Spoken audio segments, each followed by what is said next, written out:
Hello, everyone. Welcome back. MCOC Al Bundy Rules.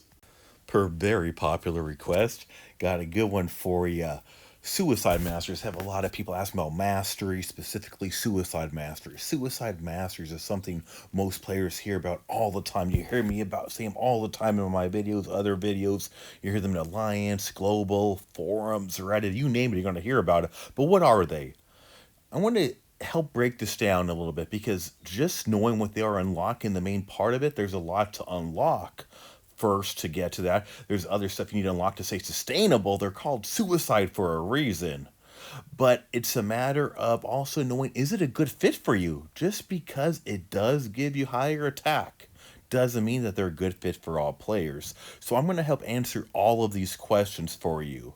But so the short answer to this question is they give you a 60% increase attack.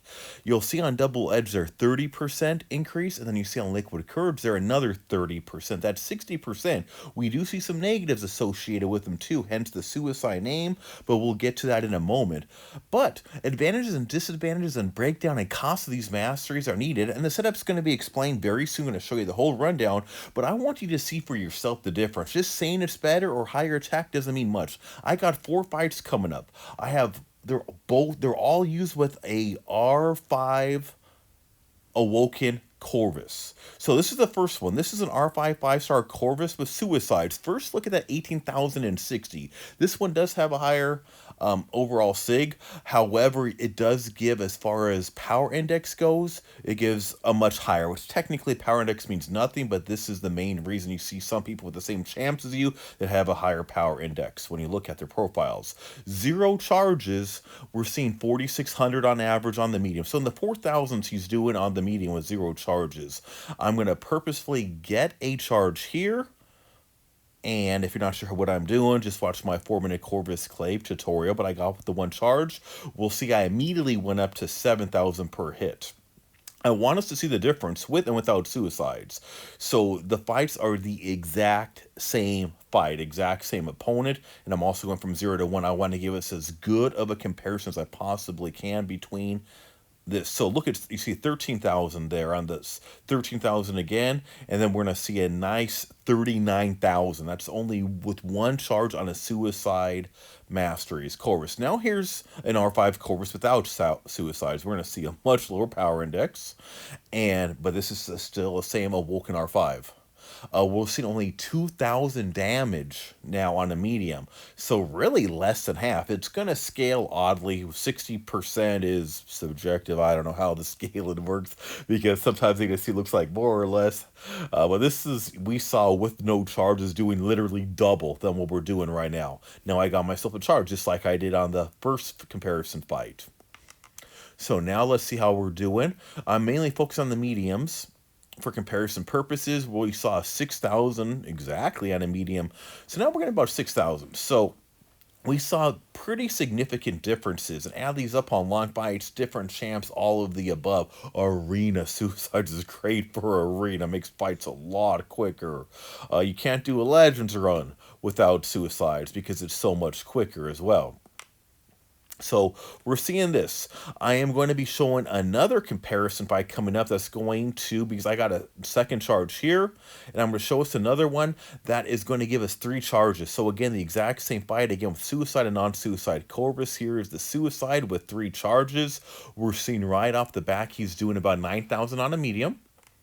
Again, let's focus on these mediums. We saw a big difference on the first comparison. We've seen 6,000 lights, now 10,000 mediums. Again, with only 3 charges right here. And we're seeing this fight is already over before I could even do it S2. I barely got it up to the S1. Let's look at it without suicides. Now, again, an R5 Awoken Corvus, again, with 3 charges, the exact same fight. Now we're seeing about 6,000 damage. So we were seeing between 9 to 10,000 damage for a medium. Here we're seeing 6, 6, 8 in that basic ballpark. So a good 3 to 4,000 difference with the 3 charges. That adds up very quickly, right? Big difference. So you want this extra. I showed you this on purpose so you can see for yourself. what a difference does. And Corvus is a very suicide friendly champ, so makes for a good example. But let's dissect suicides just a little bit more. We see the difference now.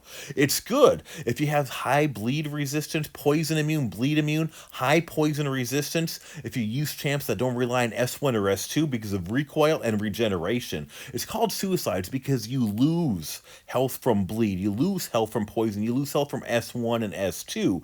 So if you have champs that rely on that, it's going to hurt. Here are some, not all, but some good examples of people that are very suicide friendly because they fit into that criteria. Omega, Claire, Emma, Magneto, Ghost, Aegon, Corvus, either from their ability to shrug off debuffs like Ghost or Aegon, their resistance like Corvus or Magneto, or just their immunity like Claire and Emma. And then Omega, some of these champs just are ridiculous with suicides and just aren't the same without suicides. You use these champs, suicides is worth looking at. It might not be a good idea if your top champs aren't have immunity, bleed or poison immune.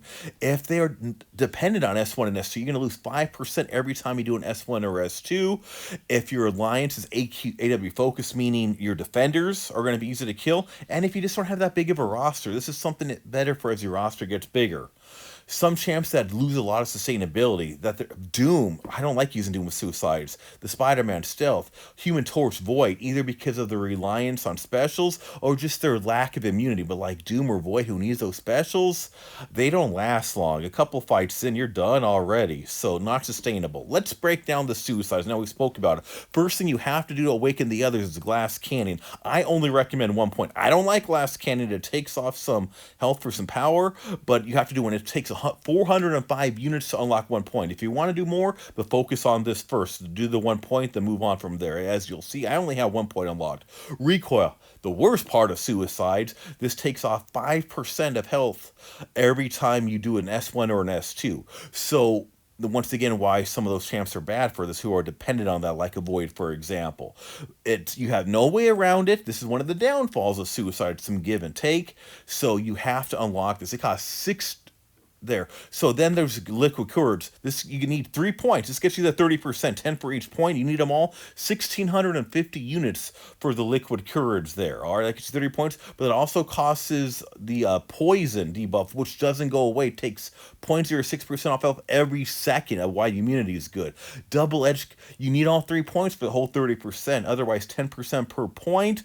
This takes off bleed up to 16 seconds. You can lose a lot of bleed. Again, why immunity is good. It gives you that 30%. So this is why the immunities are important, bleed and poison, and why lack of needing specials is important, because you do lose health quick.